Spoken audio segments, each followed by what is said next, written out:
बच्चों, सुप्रभात। आज हम हिंदी भाषा माधुरी का पाठ 16 पढ़ाने जा रहे हैं। मस्त कलंदर। ये मस्त कलंदर कहानी एक चिड़िया घर के बारे में है और बहुत सारे जानवरों और पक्षियों के बारे में। तो अब हम लोग शुरू करते हैं। आप लोग चिड़ियाघर जरूर गए होंगे और उसका आनंद उठाए होंगे। वहाँ बहुत सारे चीज़ देखने के लिए मिलते हैं। तरह तरह के बतखें, मछलियाँ, ऊदबिलाव, जिराफ, बंदर, चिंपांजी, शेर, भालू। आइए देखें इस चिड़ियाघर में कितने जानवर हैं और बच्चों को कैसा लग रहा है। बच्चे किस प्रकार खुश हैं उन जानवरों को देखकर। पाठ 16 मस्त कलंदर। नए शब्द: चिड़ियाघर, पिंजरे, कृपया, ऊदबिलाव, सलाखों, पत्थर, लंबे, कूदफान, मनमौजी, चोंच, चिल्ला, आवाज, गिब्बन, मस्त, बाड़ो, मस्त कलंदर। यहाँ इस चैप्टर का नाम भी मस्त कलंदर है और नए शब्द में भी 2 बार मस्त लिखा हुआ है, इसलिए आप लोग को यहीं पर मस्त का स्पेलिंग याद हो जाना चाहिए। अब हम आगे बढ़ते हैं। चिड़ियाघर पहुंचकर सभी बच्चे बहुत खुश थे। सबसे पहले उन्होंने ऊदबिलाव देखे। वे मछलियां खा रहे थे। अपने पिछले पैरों पर खड़े होकर एक ऊदबिलाव इधर उधर देखने लगा। जहाँ ऊदबिलाव है। चिड़ियाघर पहुंचकर बच्चे बहुत खुश थे। चित्र में देखिए। और सबसे पहले उन्होंने ऊदबिलाव देखे। ये ऐसा जानवर जो है उसे ऊदबिलाव कहते हैं। बच्चों, आप लोग भी ऊदबिलाव देखे होंगे। ये प्रायः हर चिड़ियाघर में मिलती है। ये क्या खाती है? ये मछलियां खाती है। यहाँ भी हम देख रहे हैं ऊदबिलाव मछलियां खा रही है।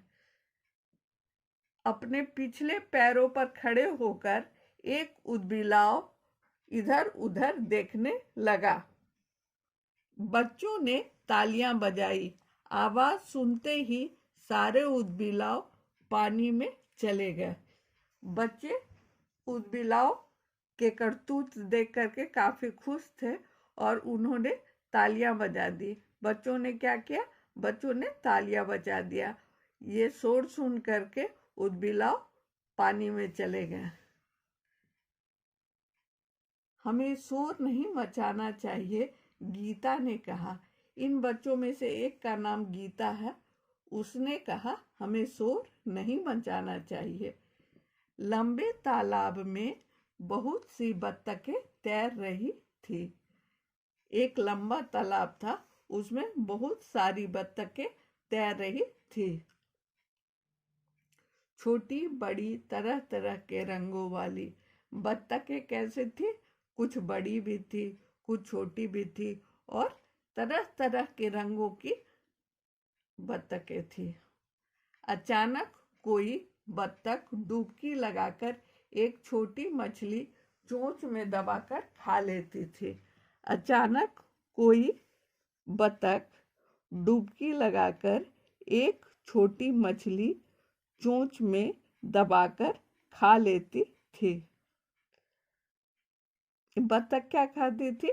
बत्तख भी मछली ही खाती थी। ये डुबकी लगाकर छोटी छोटी मछलियों को अपने चोंच से दबाकर खा लेती थी। दूर लंबी गर्दन वाला जिराफ पेड़ों की पत्तियां खा रहा था। यहाँ आप लोग जिराफ देख रहे हैं। जिराफ के गर्दन बहुत लंबे होते हैं और ये शाकाहारी होते हैं और ये पत्ते खा रहे हैं। जिराफ सिर्फ घास पत्ते खा करके रहते हैं। जिराफ का गर्दन बहुत लंबा होता है। ये इसी के लिए प्रसिद्ध है। और एक बंदर है, उसका नाम गिब्बन है। बंदर का क्या नाम है? गिब्बन। गिब्बन बंदर की आवाज सारे चिड़ियाघर में गूंज जाती थी। बंदर बहुत जोर से चिल्लाता था और इसके आवाज से पूरे चिड़ियाघर गूंज जाती थी। यहाँ ये गिब्बन बंदर है, यही इतना चिल्ला रहे हैं कि इनका शोर सारे चिड़ियाघर में गूंज रही है। बच्चे दौड़कर वहीं जमा हो गए। गिब्बन बंदर सबको इंटरेस्टिंग लगा और सारे बच्चे दौड़कर वहीं जमा हो गए। यह बिना पूंछ वाला बंदर बड़ा ही मस्त था। गिब्बन बंदर को पूंछ नहीं थी। यह बिना पूंछ वाला बंदर बड़ा ही मस्त था। अपने पिंजड़े की सलाखों पर कूद फांद करता हुआ बहुत जोर जोर से चिल्ला रहा था। गिब्बन बंदर क्या कर रहा था? वो अपने पिंजरे के सलाखों पर कूद फांद कर रहा था। देखिए, ये कूद फांद कर रहा है और बहुत जोर से ऊ चिल्ला करके सबका ध्यान अपने ओर आकर्षित कर रहा है। बच्चे भी उसे मस्त कलंदर गिब्बन बंदर कहकर पुकार रहे थे। कभी कभी वह रुककर बच्चों को मुंह चिढ़ाता था। बच्चे, आप लोग बंदर तो देखे होंगे। बंदर बहुत उत्पाती होते हैं। वो खूब उछलते हैं, कूदते हैं और कभी कभी वह रुककर बच्चों को मुंह भी चिढ़ाते हैं। गिब्बन बंदर भी ऐसा करता था। कभी अपना सिर इधर उधर हिलाकर बड़े ही मजेदार ढंग से उछलता था। गिब्बन बंदर क्या करता था? कभी अपना सिर इधर उधर हिलाकर बड़े ही मजेदार ढंग से उछलता था। कभी अपना लंबा सा हाथ पिंजड़े से बाहर निकाल देता था और कभी कभी क्या करता था? अपना लंबा सा हाथ पिंजड़े से बाहर निकाल देता था, जैसे कुछ मांग रहा हो।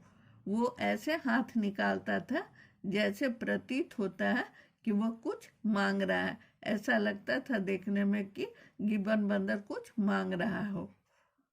बच्चों ने शेर को पेड़ के नीचे सोते हुए देखा। गिब्बन बंदर के बाद बच्चों ने शेर को पेड़ के नीचे सोते हुए देखा। राजीव ने एक पत्थर उठाकर शेर पर फेंका। शेर पर पत्थर उठाकर कौन फेंका? राजीव ने फेंका। राजीव ने क्या किया? राजीव ने एक पत्थर उठाकर शेर पर फेंका। बच्चों, आप लोग कभी भी चिड़ियाघर जाइएगा तो आप लोग ऐसा नहीं कीजिएगा राजीव के जैसा। हाँ, किसी भी जानवर पर पत्थर नहीं चलाना है। देखिए, यहाँ पर लिखा हुआ भी है, कृपया जानवरों को तंग न करें। यहाँ ये शेर सोया हुआ था, ये उठकर गरजने लगा, चिल्लाने लगा। उसी को दहाड़ना कहते हैं। शेर जब बोलता है उसको दहाड़ना कहते हैं। एक पत्थर इसे लगा और ये उठकर दहाड़ने लगा। उसके बाद देखिए क्या हुआ। शेर कूद कर झपटा। क्या हुआ? शेर कूद कर झपटा। राजीव तो बस बच ही गया। शेर पहचान लिया कि इस लड़के ने उसे पत्थर मारा है, उस पर झपटा, लेकिन राजीव किसी प्रकार अपने आप को बचा लिया। अनिल ने राजीव को दिखाया। सामने लिखा हुआ था, कृपया जानवरों को तंग न करें। तो अनिल ने क्या किया? राजीव को दिखाया।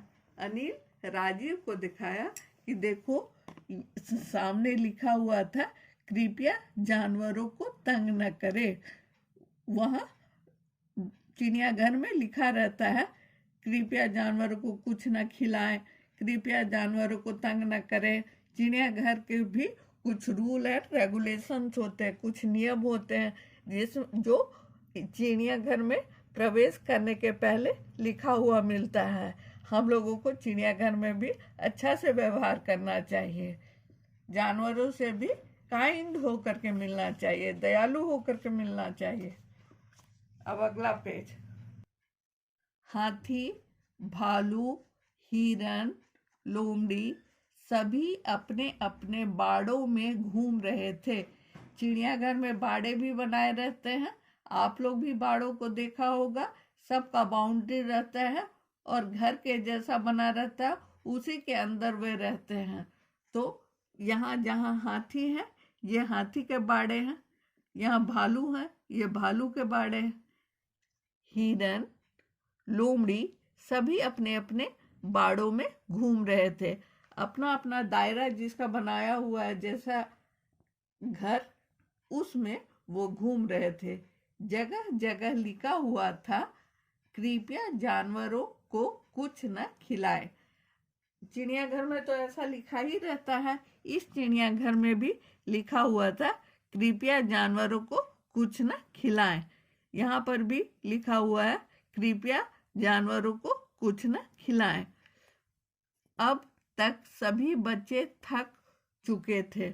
बच्चे इतना घूमते घूमते थक चुके थे, फिर भी जाने से पहले एक बार फिर गिब्बन बंदर की ओर चल पड़े। उन लोग बच्चे लोग थक गए थे, फिर भी उन लोग जाने के पहले एक बार गिब्बन बंदर से मिलना चाहते थे, इसलिए उस ओर चल पड़े। अब वह एक कोने में बैठा था। गिब्बन बंदर एक कोने में बैठा था। मस्त कलंदर गिब्बन बंदर कुलदीप बोला। कुलदीप क्या बोला? कुलदीप बोला, मस्त कलंदर गिब्बन बंदर। पर गिब्बन ने तो उधर देखा तक नहीं, वह भी तुम्हारी तरह मनमौजी है। कुलदीप को गिब्बन बंदर कोई जवाब नहीं दिया और वह उसके तरफ देखा भी नहीं, देखा तक नहीं। वह भी तुम्हारी तरह मनमौजी है, लीना बोली। उसमें एक लड़की थी, लीना उसका नाम था। वो बोली कि देखो गिब्बन बंदर तुम्हारे तरफ देखा भी नहीं, वह भी तुम्हारी तरह मनमौजी है। जैसे तुम मनमौजी हो वैसे ही मस्त कलंदर भी, गिब्बन बंदर भी मनमौजी है। मस्त कलंदर तुमसे मिलने फिर आएंगे, कहते हुए बच्चे वापस चल पड़े। वो चिड़ियाघर में क्या बोले? मस्त कलंदर तुमसे मिलने फिर आएंगे, कहते हुए बच्चे वापस घर चल पड़े। बच्चे ये बोल करके चल पड़े कि हम मिलने फिर आएंगे। तो ये लेसन ऐसे ही खत्म हुआ। पिक्चर्स आप लोग देख लीजिए ध्यान से, और यहाँ जो लिखा हुआ है पिक्चर के बीच बीच में उस पर भी ध्यान दीजिएगा। ये एक अहम भूमिका निभाती है। मनमौजी मतलब होता है अपने मन की करने वाला। और अब हम लोग नेक्स्ट पेज 43 के क्वेश्चन आंसर की तरफ आते हैं। देखते हैं क्वेश्चंस क्या है और उसके आंसर्स। 1, एक शब्द में उत्तर लिखिए। बच्चों, इसका मतलब है कि हम लोगों को ये जो नीचे क्वेश्चंस दिए हुए हैं इसका आंसर सिर्फ एक शब्द में लिखना है। जैसे बच्चे कहाँ पहुंचकर खुश थे, तो ये क्वेश्चन लिखने के बाद आप अपने कॉपी में लिखेंगे उत्तर चिड़ियाघर। उसी तरह ख में उद बिलाव क्या खा रहे थे। उद बिलाव क्या खा रहे थे, इसके उत्तर में लिखिएगा मछलियां। बस हो गया। जिराफ की गर्दन कैसी थी, इसके आंसर में लिखिएगा लंबी। हो गया। सोते हुए शेर पर पत्थर किसने फेंका, इसका उत्तर होगा राजीव। मस्त कलंदर बंदर का क्या नाम था। बच्चों, इस कहानी में ये शब्द बहुत बार यूज हुआ था और बंदर के बारे में बहुत बार बताया गया था। बच्चों को पसंद आया था। पहले बार में भी बच्चे देखे थे, फिर लौट कर जब जाने लगे तो एक बार फिर मिलने गए, तो मस्त कलंदर बंदर का नाम आप सबों को याद हो गया होगा। तो इसका आंसर तो आप बहुत आसान से दे सकते हैं, इसका आंसर है गिब्बन। तो इस तरह आपका होमवर्क यही है, आप इसका एक शब्द में उत्तर लिखेंगे। स्पेलिंग सब सही लिखना चाहिए, स्पेलिंग में गलती नहीं होना चाहिए। ये बहुत आसान है और इंटरेस्टिंग चैप्टर है। तो आपका होमवर्क यही है, आप एक शब्द में उत्तर लिखकर भेजिएगा। धन्यवाद।